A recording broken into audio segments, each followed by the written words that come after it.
Hi, I'm Simon, and my mental health has not been affected at all by the silly comedy sketches I've been making for BBC Radio Nottingham during lockdown.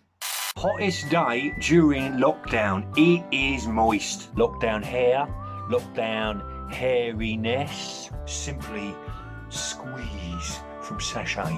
Wearing underpants? No. Ow, I want a biscuit. I want a biscuit. Give me a biscuit now. Scrotohelium. Are you a cyborg? Like you, I've no idea what I just watched. Dad, why aren't you clever like those people on that Eggheads quiz team on telly? And I went, Eggheads? Eggheads cleverer than me? That's not clever, son. All they do is memorise facts. Memorising facts isn't clever. It isn't clever, it's just cocky. Anyone can memorise facts. He goes, Dad, what's the capital of Paraguay? I went, Spain.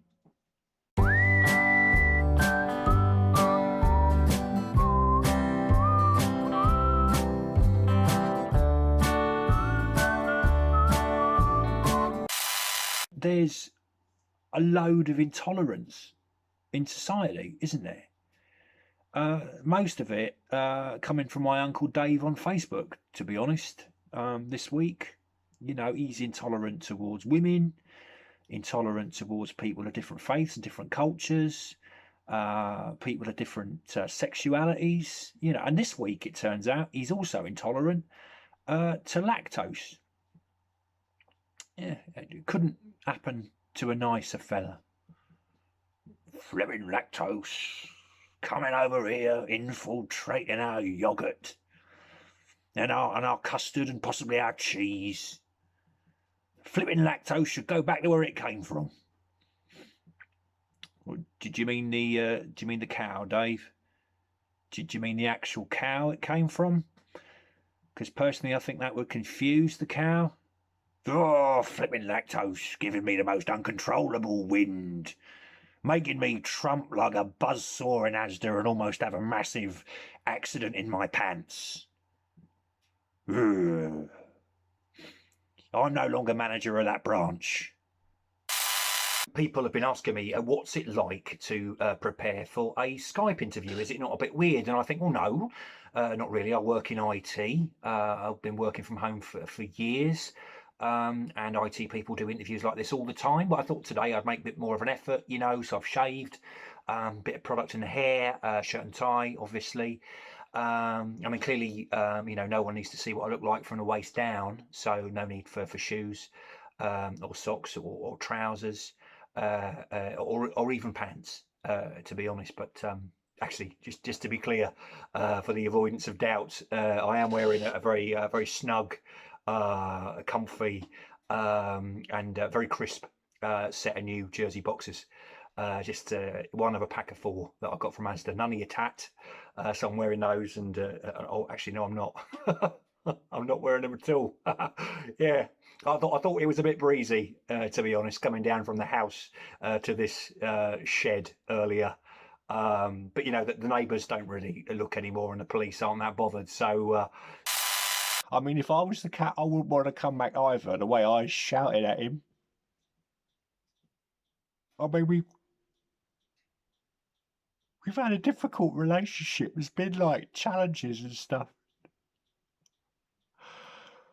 Yeah, and I try to communicate with the cat, but it's not easy, it's not easy. A man at my time of life. So I had to sit the cat down and apologise, and try and come up with some way that we can kind of coexist in a more productive way going forward, And I said, Cat, there's a reason I shouted at you. So just to let you know, so you learn next time, gentle, beautiful creature, I understand that you were trying to be affectionate because you're cuddly and beautiful, but when I'm in the front room in my pyjamas on all fours and I'm just innocently brushing some dust off the Blu-ray player and you sneak up behind me. Never, I repeat, never again, put your nose there. Memorising facts is not good enough, son, without some other degree of practical application to assist the process. Like when you were at Pizza Hut for your 8th birthday party and Auntie Linda got some baguette stuck in her throat and she was choking to death. You want a medical professional helping out with that, but somebody at least trained. You don't need someone who knows facts. Oh my God, Auntie Linda's choking, Dad. What are we going to do? Fear not, I am Chris from the Eggheads and I was Brain of Britain in 1980. Chris, thank God you're here. Please, could you help us? Auntie Linda's dying. Do you know the Heimlich manoeuvre? Know the Heimlich manoeuvre? Of course I do. It was pioneered by Dr. Henry Heimlich in 1974. He was the first person to describe it. It's a form of abdominal thrusting. Chris, she's dying. You don't understand. She's gonna die. Well, of course, today is the birthday of former Brighton and Hove Albion skipper Steve Foster, who, as everyone knows, Chris, will you stop? I'm at the football trivia. Will you get? Oh, I'll do it. Oh yeah, well of course, base. Stop it. Come on. 1, 2,000, 2, 3,000, 3. Oh no! Come on.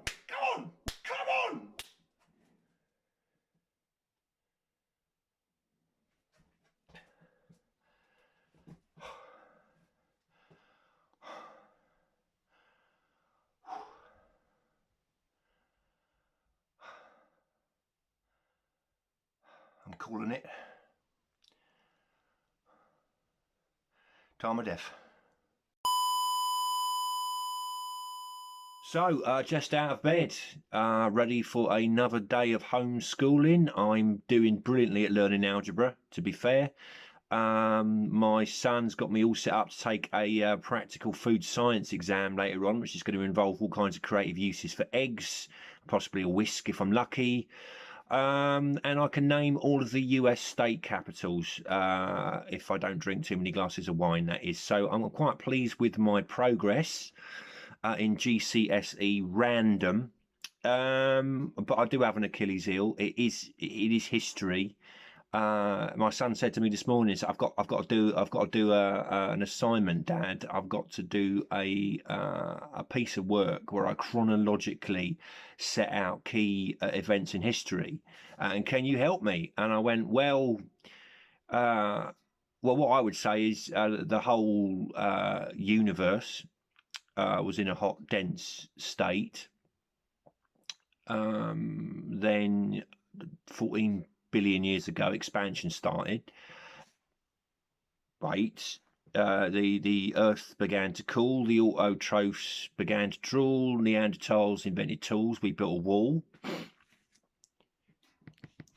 Math, science, history, unraveling the mystery, it all started with the Big Bang. And my son said to me, Dad, those words sound quite familiar. Is it possible that you have attempted to brazen your way out of this situation by merely quoting to me lyrics from the theme song of a popular American situation comedy? And I said, well, yes, mate.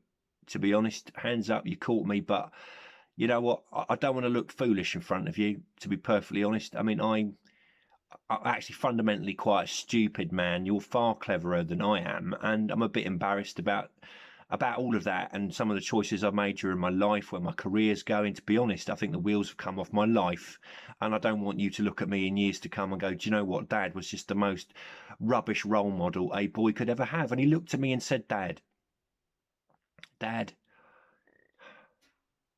no one told you life was going to be this way. Your job's a joke, you're broke, your love life's DOA. It's like you're always stuck in second gear. And I go, look, can I stop you there, son?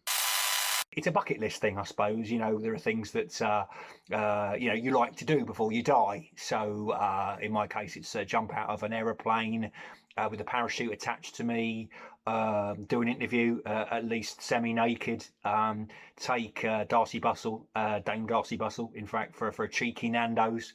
Not that that's possible, of course, because of the restraining order. But, that's going through the courts as we speak. So, anyway, sorry. Enough about me. What's the first question you'd like to ask me?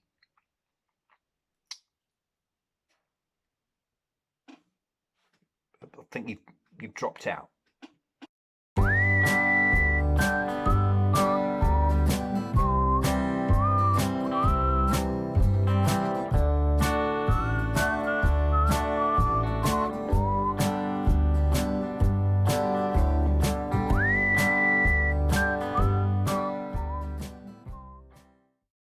Very important to always be really specific about what you mean, or it can just get you into trouble. I remember we did a big family trip when I was a boy. We went up to Scotland for the Highland Games. My Uncle Dave got pummeled by an enormous ginger man in a tartan skirt over a misunderstanding. The guy kind of tapped him on the shoulder and said, "Hey, have you ever seen a caber tosser?"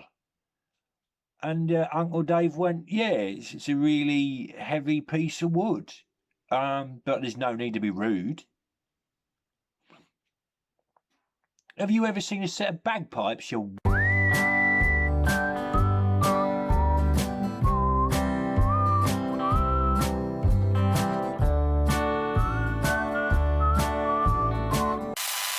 It all began, I think, with overthinking. I'm an overthinker. I overthink everything. Very often I overthink about overthinking because I'm an overthinker.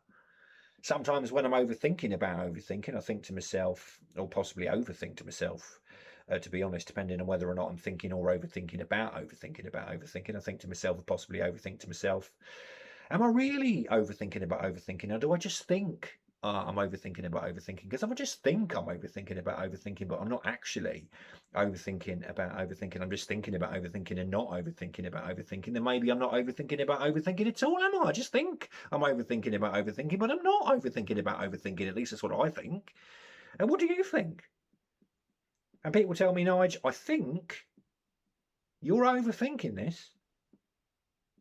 And then I have a think, or possibly an overthink, depending on whether or not I'm thinking or overthinking about whether or not I'm thinking or overthinking about overthinking or about overthinking. I think to myself, or possibly overthink to myself, am I really thinking or overthinking about thinking or overthinking about overthinking about overthinking? Or I just think my brain's exploded and I've just had a big poo in my pants. So I used to be an incredibly vain man with a product for everything. I used to wash my hair with something called Fructis Sparkle. Which actually might just have been my dad's drag name at weekends, to be honest. I've never been quite sure about that. And anti-wrinkle cream, very effective from the neck up, not so effective from the waist down. And bags under my eyes. I had some lovely cream to sort those out, and moisturizer and beard stuff. But recently I found that with panic buying of soap and other essential hygiene products, all I've got left to use is an ancient bottle of Head and Shoulders, which has got to go a lot further than the Head and Shoulders. So I find that when I get in the shower, it does the head, shoulders, knees and toes, Head and Shoulders, knees and toes, not eyes, not ears, not mouth, not nose, definitely not the eyes, because that would really sting, and not the mouth. Don't drink it, basically. It's not lemonade, it will kill you. And it also does, on reflection, bum and cheeky bits, Head and Shoulders, knees and toes, bum and cheeky bits, Head and Shoulders, knees and toes, bum and cheeky bits, not eyes, not ears, not mouth, not nose, Head and Shoulders, knees and toes, bum and cheeky bits. Bum and cheeky bits.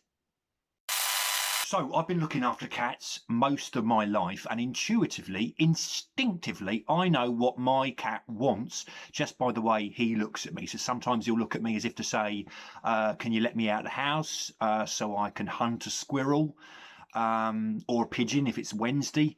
Other times it will be, can you give me some food? Other times it will be, can you give me some affection? And that's all fine. But just recently, since I had a big row with the cat and he put his nose where he shouldn't have put his nose and I kicked the cat out and he took 3 days coming back, and when he did came back, he came back scowling. at me hissing. That look has changed now. It's different. I know what the cat wants. He wants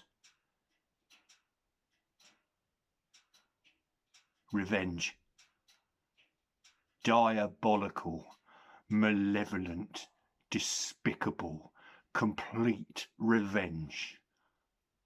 Because beneath that fluffy, adorable exterior beats the heart of a feline psychopath that wants to cause me pain.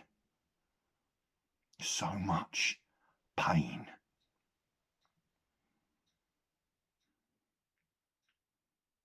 Woke up in bed this morning, cat was on my face. Not the front of the cat facing me, no. The back of the cat. And he lifted his tail. You don't want to see that when you wake up in the morning.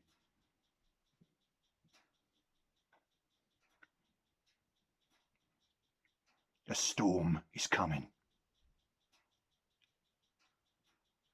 A storm is coming.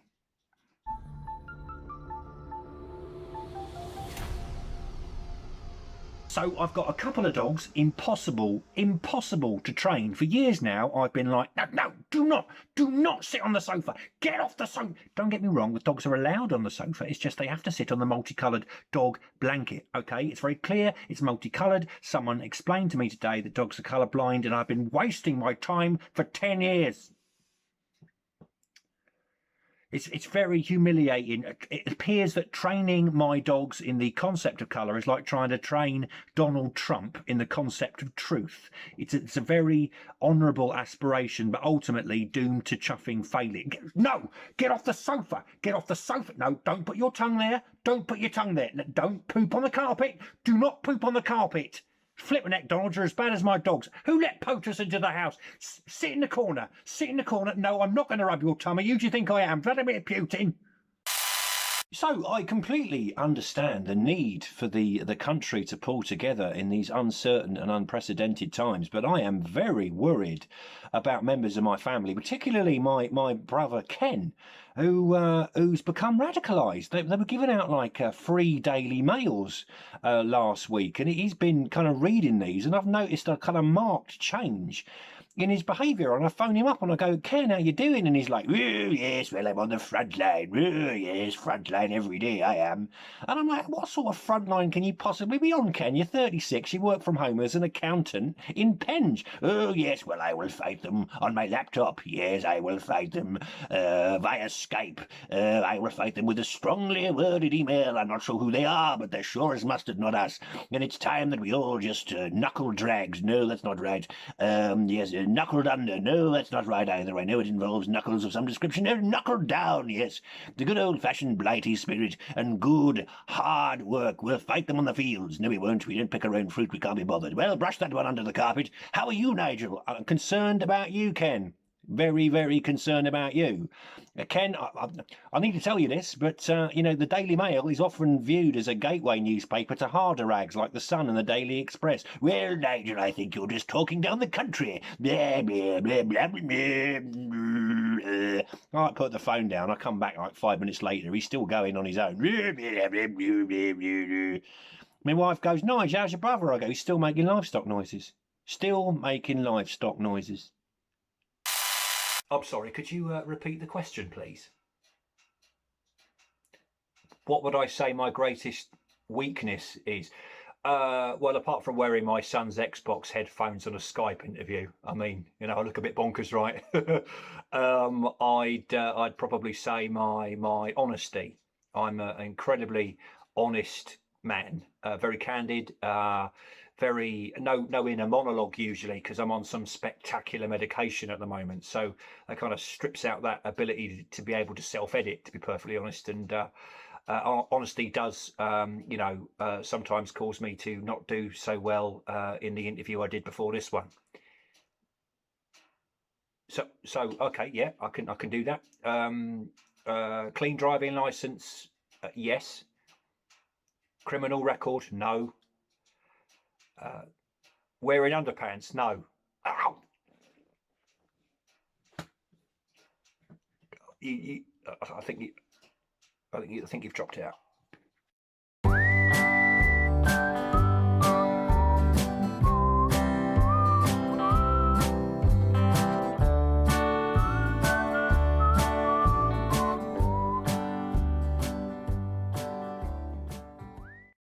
Ecstatic, actually, to announce that very soon my sister Tracy and her delightful husband Darren will be hearing the pitter patter of tiny feet. Just an amazing, beautiful piece of news. I mean, they're not having kids. Their home is infested with goblins.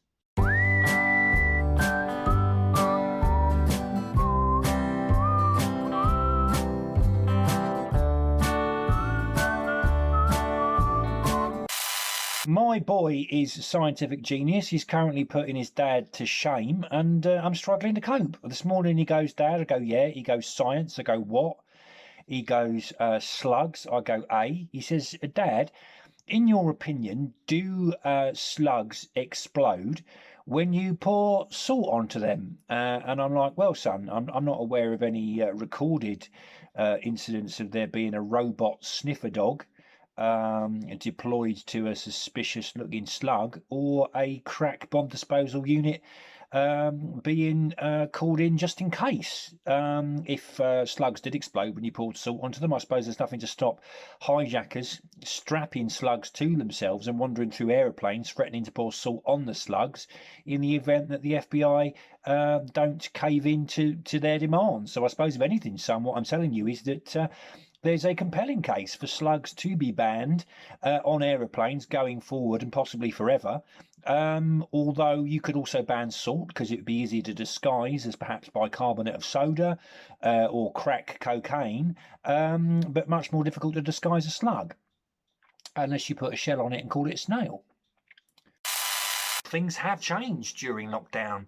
Like this week, for example, there's been a shortage of self-raising flour and yeast in the shops, and I think we probably need to think about reconfiguring the Great British Bake Off TV programme accordingly to reflect the new normal. So maybe have a kind of round at the beginning of the show where the contestants have to do hand-to-hand combat for the ingredients.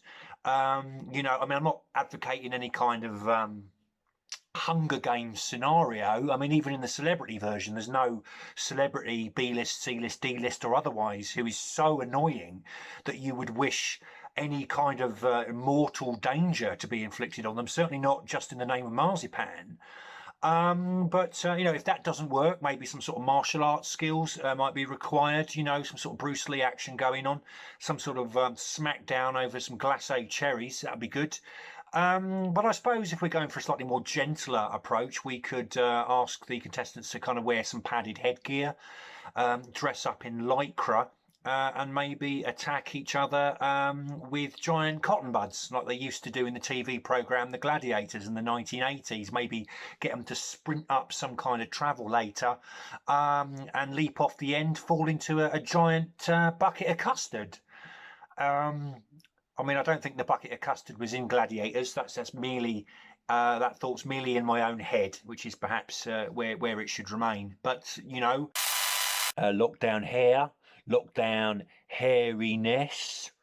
What was weird? My daughter Sharon, she said to me this morning, Dad, you're actually really hairy. Is it possible that you might be some sort of werewolf?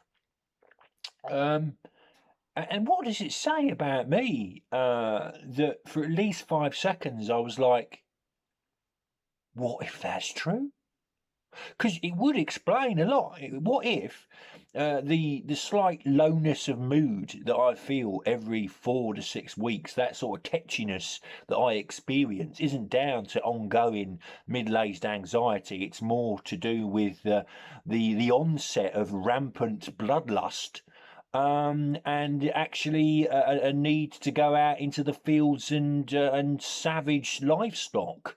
And it might explain some of the sheep corpses that have been found in very mysterious circumstances in the farms surrounding our village over the last few weeks. It might also explain why the cat suddenly dislikes me.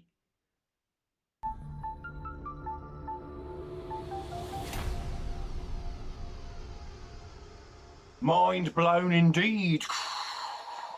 I've been contacted by the British Broadcasting Corporation about the possibility of my stuff, these things that I've been recording in my man cave during these historical critical months of 2020 during the United Kingdom pandemic crisis. This stuff might form part of an archive at the British Library, so future generations in the years to come, decades to come, centuries to come, millennia to come can pore over these historical artifacts and then try to work out how on earth sensible, rational and entirely uninsane people like me managed to survive the pandemic crisis in the United Kingdom in 2020. I am literally making history as I speak. I am recording this stuff for posterior. Or possibly posterity. The words are similar, but the effect is much the same. When are you watching this? Is it like 300 years from now? Is it 2320? Maybe it's the year 3000 or the year 5000. Are you a cyborg? What? I've never met a cyborg. Well, I won't now, because when you're watching this, I'm dead. Are you made of like silicon whirring parts, or maybe you're slithering like some sort of tentacular alien? I just made up the word tentacular. It sounds amazing. Wow! Did the planet Earth get invaded in the year 4000 by aliens with tentacles from the planet Neptune, or possibly Mansfield?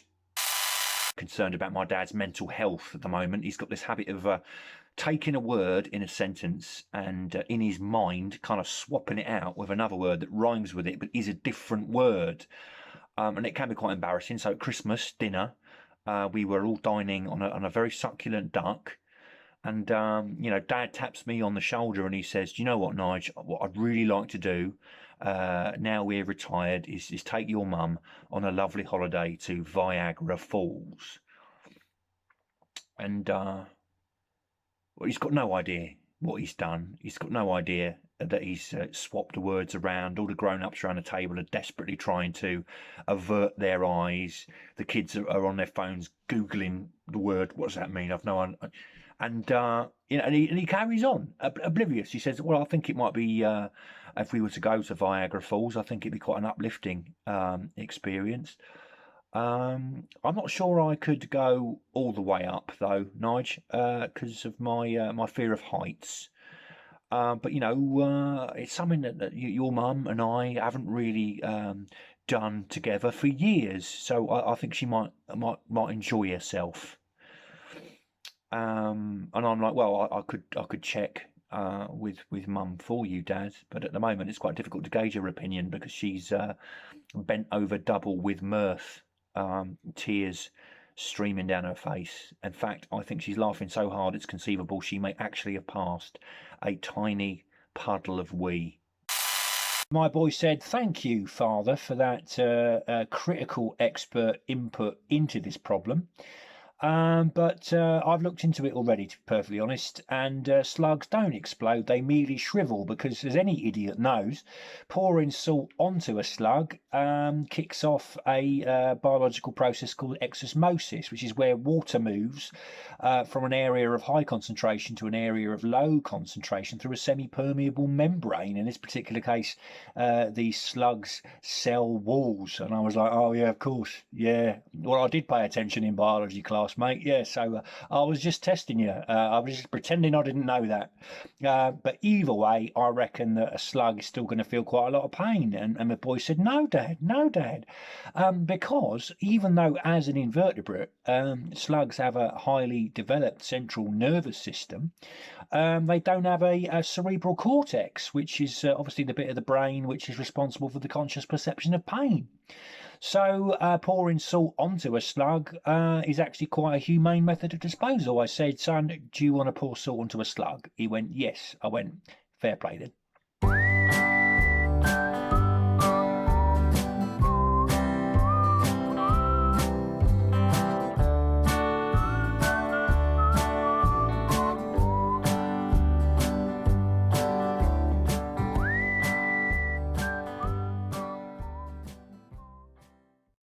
My brother, he's got himself into some really bizarre middle-aged midlife crisis hobbies like caving.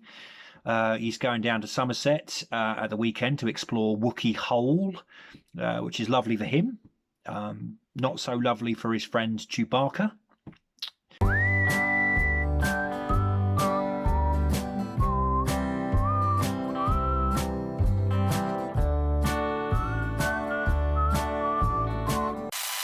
Possibly a socially distanced haircut in the back garden using a mobile hairdresser. Now, normally I'd engage the services of Mad Jenny from round the corner, a brilliant hairdresser, but a little unwell at the moment. She was down in Bournemouth recently. She came back with a persistent dry cough. No idea where that came from, to be honest. But you know, yeah, possibly a bit of an infection risk. I thought if we were in the garden and she was at a distance of at least 2 meters, she could use some really, really long scissors, or possibly some shears, or maybe even some kind of buzzsaw to mitigate the risk. It might be possible to sterilise the buzzsaw for added personal protection. But in general, I think the risk is too high. You know, there's risk of stabbing, you know, inadvertent impalement, and possible actual decapitation. Now, my granddad used to say to me, well, he said a lot of things, actually, many of them racist. Completely racist. But one thing he did say, which was very useful, and I've carried it with me to this day, and in fact this very moment, he used to say to me, if you can lose your head, Nige, whilst all others around you are keeping theirs, you shouldn't have given Mad Jenny that buzzsaw.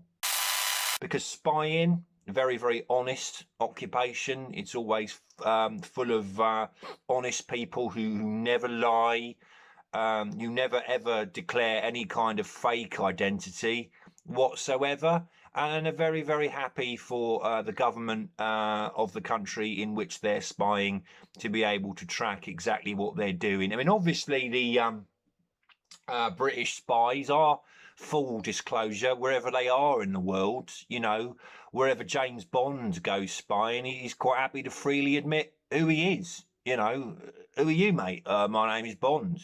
James Bond. It always struck me as a bit weird because he gets into lots of trouble when he tells people who he is. Oh, you're James Bond, that world famous spy. Oh, well, I might try and kill you then because you're going to thwart my plans. I always thought it might be easier if James Bond just said, my name's Smith, Tony Smith. I'm a plumber from Dagenham.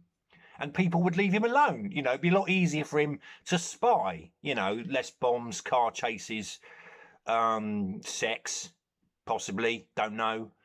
But yeah, I want to work in the spy control centre. I want to register spies for a laugh and see what happens. Oh, hello, mate. You want to come into the country, do you? Yes, please. Is that okay? Well, I'm not sure. Rumour has it you might be a spy and you need to register with us. Oh, fine. Shall I give you a passport? Yeah, fair enough. That'd be really good. Thank you. No. Yeah. Well, looks like a fake passport to me. Well, what can I tell you? I'm a spy. Shall I give you another passport to look at? That'd be very helpful. Thank you very much. Oh, no. Yeah, well, the photo of this. There's a bushy moustache and a bowler hat. I think it might be another fake passport. Well, I am a spy, to be honest, you know, and you wouldn't let me into the country to pick fruit. So, you know, I needed another occupation, a less honest one. I could give you some more documentation. Yeah, all right, fine. Yeah, don't mind me. I'm just going to screw this silencer onto the revolver. You just let me know when you're done. All right. Oh, you've gone. I've been on Amazon. There are no hair clippers to be found. The earliest anticipated delivery date, according to Amazon Optimus Prime, is August 2063. Apparently, they've got a little bit of a rush on with hair clippers. I could borrow a set from, Mad Uncle Dave. He's got a set of hair clippers. He's not using them at the moment because he recently got a haircut down in Bournemouth. They'd set up a mobile hairdressing thing on a beach. Anyway, he came back with a lovely crop and a persistent dry cough. I'm still worried about spies. You know, people have pointed out to me that the thing about James Bond didn't make a lot of sense. You know, it's actually why would James Bond not say my name is Bond, James Bond, and instead say my name is Smith, Tony Smith, I'm a plumber from Dagenham, when it's clearly higher risk for him to say my name is Smith, Tony Smith, a plumber from Dagenham, when he's in a casino in Monaco, where a plumber from Dagenham has no business being. You know, what would you wouldn't expect to see a plumber from Dagenham in a casino in Monaco in a £3,500 Gucci tuxedo. You wouldn't expect. He would draw suspicion upon himself, James Bond, if he said he was a plumber from Dagenham in a casino in Monaco. I mean, he might be able to blag it a bit. He might be able to go, well, you know, Dagenham's quite a wide patch, you know. Not just Dagenham, it extends to, you know, Leytonstone, Monaco. No.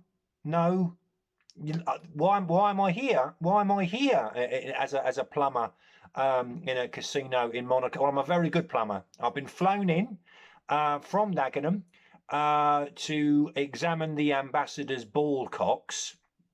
A bit of a problem with those, and possibly his wife's flange, and other plumbing terms. Heat wave. Oh yes. My goodness, hottest day during lockdown. It is moist. Oh yeah. A lot of people don't like the word moist. Moist is like the Marmite of the English language. You either like the word moist or you don't like the word moist. I feel dirty just saying it, to be honest. It's the hottest day for this time of year since records began, apparently. And I don't know how they know this. You know, you see it on the news quite a lot. You know, insert sentence or event here, since records began. Presumably there's some sort of when records began record that someone who knows something about records checks before they go off on telly and say, ooh, hottest day since records began.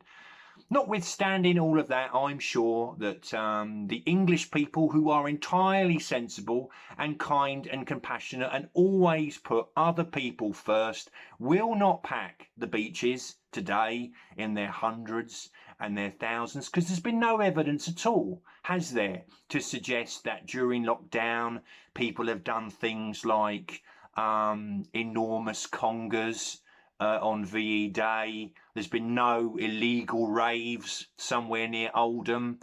You know, no evidence to suggest that people have been gathering in their hundreds for picnics in parks. You know, there's been nothing to suggest that on previous hot days like this one, the beaches have been absolutely rammed. You know, everyone, when they're out in public, wears a mask all the time. They're very considerate of the needs of others, which is why, taking all of that into account, I today will be staying indoors because my wife is shielding. It isn't that I have any misgivings about the great English nation. I don't believe that we're completely backwards about this. It's just that, you know, I think it would be fair to say that in England today, it's sort of well into the 80s, and in the rest of the developed world, it's 2020.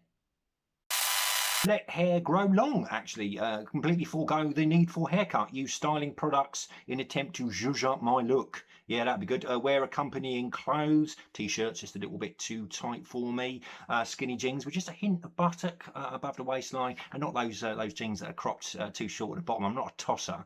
But generally, look to re-establish myself as a modern middle-aged fashion icon, geek chic being the kind of basis for the overall ensemble. As I used to be a fashion icon, even as no, I wasn't. I was never a fashion icon. The kids used to bully me desperately. My dad regularly used to give me a bowl cut.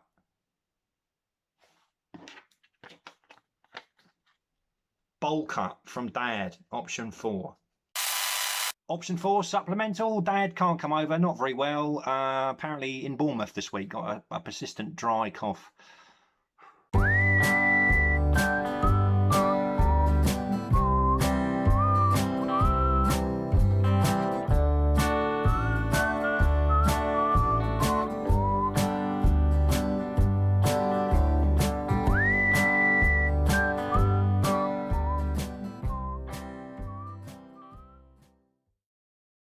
Now, I know it seems on the surface that this might be, you know, an example of one rule applying to the senior management team and one rule applying to the rest of you. But you know, there were mitigating circumstances. I consider that what I did was something that any caring, compassionate cat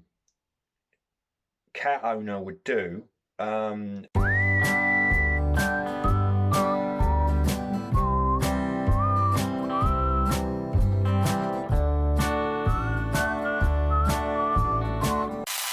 Teenage son on the Harry Potter English literature module has decided to make up lots of rude and amusing spell names, and I'm just going with the flow. To be honest, with my best Hagrid impression, so I'm like, Harry, and not just bumpkin noises. Sometimes I make actual sentences. I say things like, "Oh, Harry, yes, ooh, yeah, when we bust open the Chamber of Secrets for the first time all those years ago, and that basilisk came up at us, we shouted out Nostrilumos, which didn't kill the basilisk, obviously, but it did turn its nose into a temporary torch, and then we went Rectolumos, which meant it was beaming out of both ends, and the basilisk was that angry it bit a large chunk of flesh out of Tom Riddle's arse." Oh, Harry, in case you get a bit annoyed with the food in the Great Hall being a bit bland, all you've got to do is use the spell Bestow Maximus. Yeah, that gives you unlimited supplies of gravy. Right, so what you got to do if you want beef gravy, you go Bovino Maximus. And of course, if you just want chicken gravy, it's Cocco Maximus. Which might actually be a spell for something else entirely, actually. I wouldn't try that one if I were you, unless you're in private. Really ought not to have mentioned that. Oh, Harry, yeah. Did I ever tell you about that time I got absolutely slaughtered at the Leaky Cauldron, got into a scuffle with Lucius Malfoy, and I raises my wand, and I says Scrotohelium, which is a very amusing spell which causes a certain part of a gentleman's anatomy. I was in desperate need of cat care. There was no cat care locally available, and do you know what? I'll level with you. I came downstairs, right? Cat was behind the curtains in the living room, leapt out at me, and he was like, "Oh, where?" And he took a swipe at me crotch, you know, claws across the clackers, made me scream. I was like, "Ah, Cat, that's it, I've had enough of this. I'm taking you to my mum's." So, you know, I grabbed hold of the cat, shoved him in a box, went out of the house, stuck him in the back of a car. It happened to be a work car. It was the first available car, but I only drove up the road, you know, just 250 miles or so. I imagine conversations between my two dogs now, and I'll give them silly voices. I don't know if anyone else does this, but I got like an old dog called Tug. He's about 11, so you know, really old, and he's breathless and cockney. So when he speaks, he's like, "Hello, Nigel. How you doing, mate? There's no point chucking that stick at me. I can't fetch him knackered. I mean, I'd lie down and try and lick my own bits, but I put my back out. I've had degree chum and asthma." And then, of course, there's little Trixie. She's a rescue dog. We've had her a while. She's only about 2 though, and she completely rules the roost. She's basically got to give me one of her cute looks, and she's basically anybody's, you know. But I imagine her being a bit more ruthless, and a little bit more like Antonio Banderas as Puss in Boots in the Shrek films. Hello, Nigel, yes.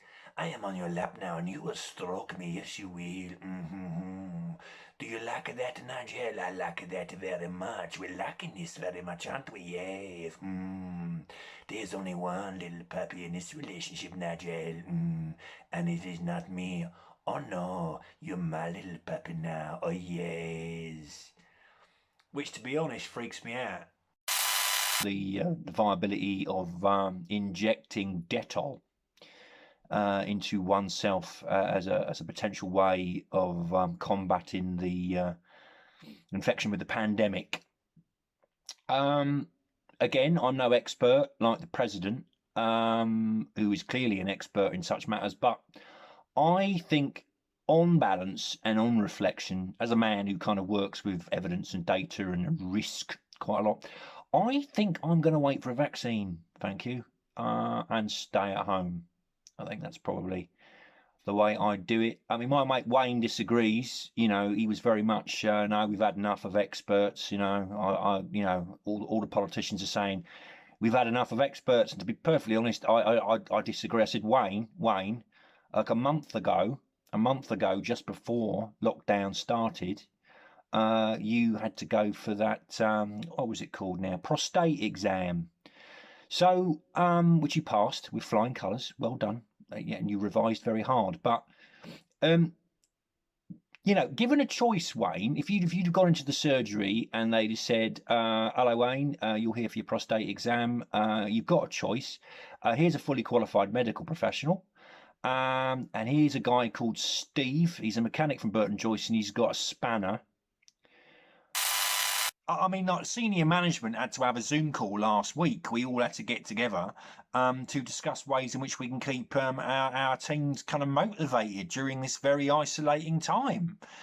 And my director said, Nigel, can you explain to the group what makes you such an inspirational leader? And I thought to myself, well, clearly. The other Nigel's on the call, so you know, and he's a complete sycophant, so I'm sure he'll come up with some old gubbins, you know.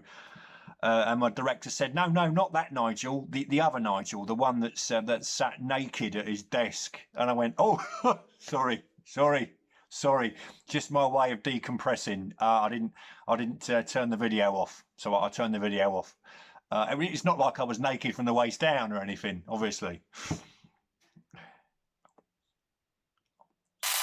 Gordon is colloquially referred to in our village as Fash Gordon, and it's not a name that I've given him. It just seems to have organically grown with him over the years, you know. And he's into conspiracy theories. When he's not on Facebook, he's reading The Sun, and you can present him with facts and evidence and data about all sorts of things, and he'll immediately deny it, you know. I'm talking to him the other day, and I'm like, morning, Gordon. Hello, Nigel, how are you? I'm all right. No, you're not. Yes, I am. I am all right. No, you're not, Nigel. You look ill. I'm not ill. You are, Nigel. I'm not ill, Gordon. I'm not ill. I'm maybe a little bit anxious, a little bit stressed because we've decided to move to Scotland. No, you haven't. Yeah, yes, we have. Look, here's my phone. Here's my phone, Gordon, right? On the phone is a picture of the house that we're moving to. Right, we're moving into this house in Scotland. You're moving to that house, Nigel? Yes. In Scotland? Yes. No, you're not. Yes, I am. Yes, I am, Gordon. We're moving to Scotland. Gordon thinks for a bit and says, you taking your cat with you, Nige? Your cat's got scabies. I'm like, well, Gordon, to be fair, no, it hasn't. And that really freaks him out because I'm using his tactics now. And he goes, yes, it has, Nige. It's got a horrible skin condition. I said, yeah, it's not scabies though, Gordon. But I am taking the cat with me to Scotland because wherever I spray my cat, that's my home. To leave the cat at my mum's, to drive back home again. Didn't stop off for a toilet break. Cat had a poo in the back of the car, so that was fine. Anyway, on the way back, I thought it's a lovely day. I might go and visit this castle.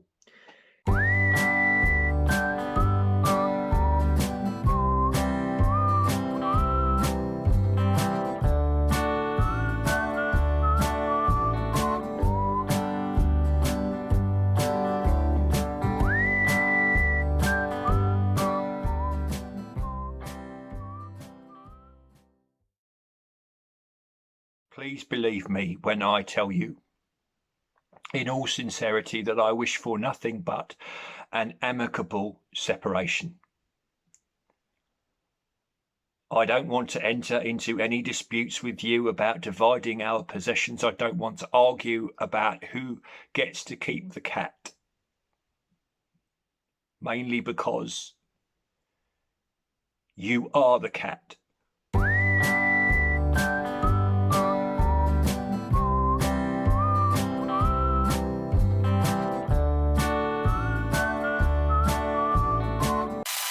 Three lines on a shirt, jewels remain still gleaming. 30. I thought, so can I stop you there, Dave? What are you singing there? He goes, jewels remain still gleaming. That's that bit of the song that's all about the Queen's crown. I went, what? I said, yeah, Queen's jewels remain still gleaming. It's about the monarch, and it symbolises hope for English football, that despite all of this disappointment, the jewels remain still gleaming in the Queen's crown. I mean, that's it, Jules Rimet, Dave. Jules Rimet. It's nothing to do with the Queen, nothing to do with the crown. Jules Rimet. The third serving FIFA president, 1921 and 1954, right?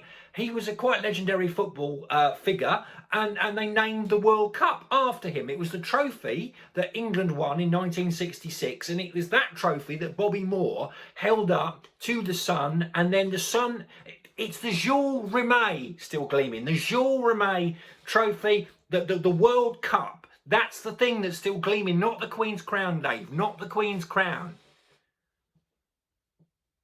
And he went, no, it's about the Queen's crown. It's not about the Queen's crown. Nothing to do with the Queen's crown or any monarch's crown. Jules Rimet, still gleaming. Jules Rimet.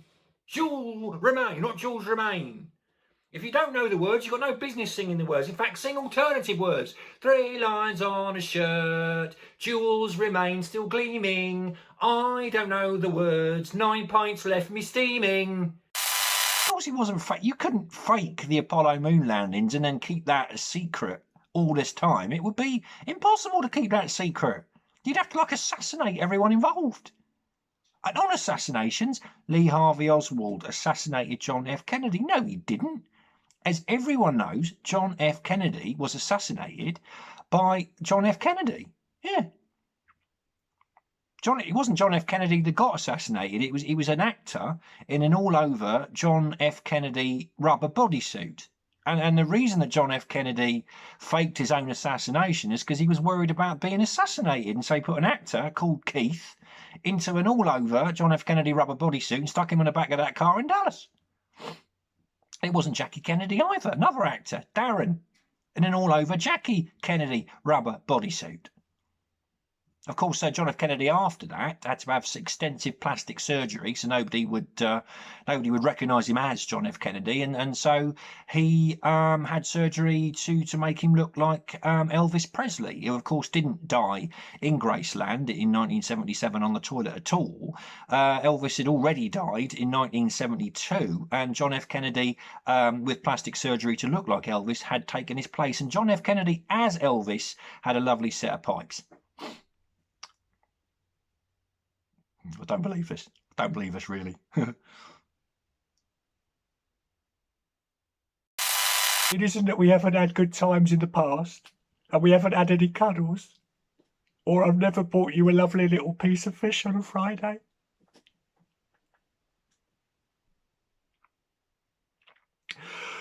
But the trust is gone, Cat. It's gone forever. It started with your cold nose poking down my bum when I wasn't expecting it that morning. That was too far. That was an intrusion of my personal space. Then there was that time you leapt out from behind that curtain and took a vicious swipe at my clackers.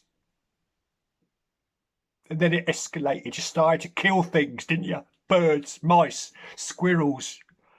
Uncle Derek. Oh, yeah. Oh, yes. These dogs are not real dogs, but cuddly toy representations, okay? First important point, stick that in your notebook, yeah? Right, okay. Now, Trixie, and I do a voice for her, and it's like Antonio Banderas out of the Shrek films. Hello, Najee, give me stuff. I want stuff now. Give me stuff. Oh, yes, oh, yes, oh, yes. Right, she is 2 years old. Loads of energy, jumps up and down, furiously scurries around the house, a complete bundle of laughs and tricks and energy, right? Tug, no, he's been around the block a lot longer, and he's a bit knackered and cockney, isn't he? Do you remember? Hello, I'm Tug, and I can't really be bothered to do anything. I'm absolutely shattered. So there comes a point where both dogs want a biscuit, right? Trixie jumps up and down. I want a biscuit. I want a biscuit. Give me a biscuit now. Oh, yes. I want a biscuit. Give me a biscuit. Right. Tug sits there going, I can't be bothered to contribute to this process. I'm going to go over here until I do. Trixie carries on. Hello. Biscuit, biscuit, biscuit, biscuit. Working her backside off, it has to be said. I get out the biscuit tin. I take out a biscuit. And then I feel compelled to give half of the biscuit or a proportion of the biscuit to Trixie and a proportion of the biscuit to Tug, right? Trixie does all the work, should get the full biscuit to distribute amongst her other dog friends as she sees fit. Tug does absolutely no work but creams off a percentage. Socialism. Capitalism. Woof. Outside the vaccine centre, waiting for my second COVID jab. Yeah. AstraZeneca.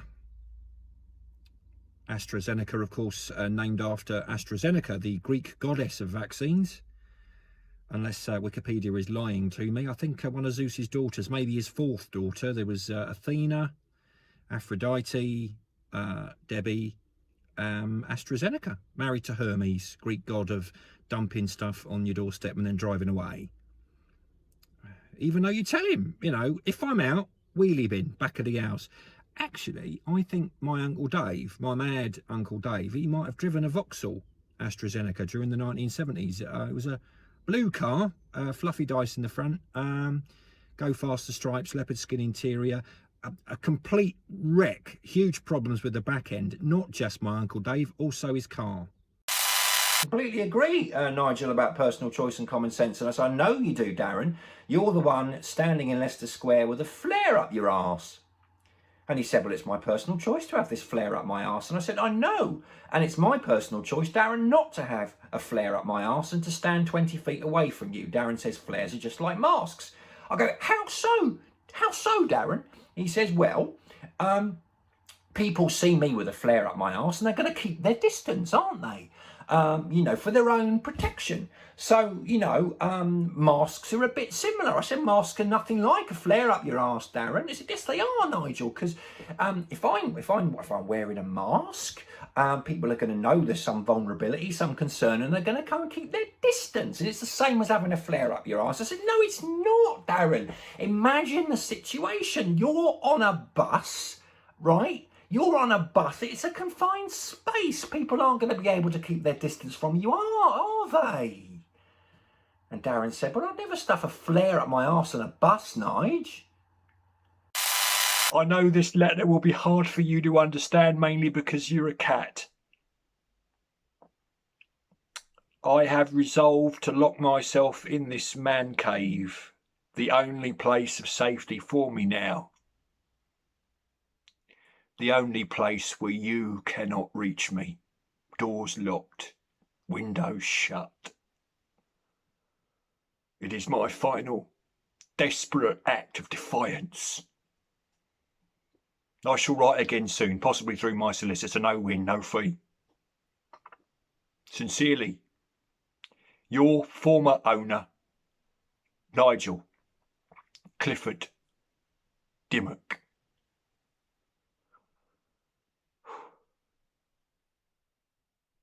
Flipping heck, I was drunk last night. What a load of cobblers that is.